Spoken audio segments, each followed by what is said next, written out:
Ethanol blended fuel has become popular now as a substitute for some of the additives in gasoline. There's many problems that ethanol, if not dealt with properly, can cause in a fuel system. What happens with ethanol is it likes water. The ethanol will separate and bond with the water, and it all sinks to the bottom of the fuel tank.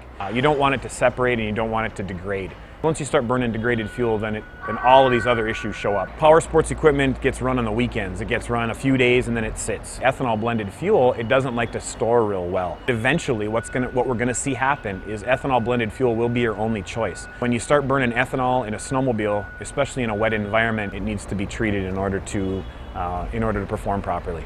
You eliminate a whole bunch of problems by pre-treating your fuel before you see any kind of issues. AMSOIL has a product called QuickShot SE that is designed to deal with ethanol problems. QuickShot SE was just awarded Best New Power Sports Product for 2011 at the SEMA show out in Vegas, and to be recognized by SEMA is a major honor. Anything 2 or 4-stroke power sports equipment is what QuickShot is designed for.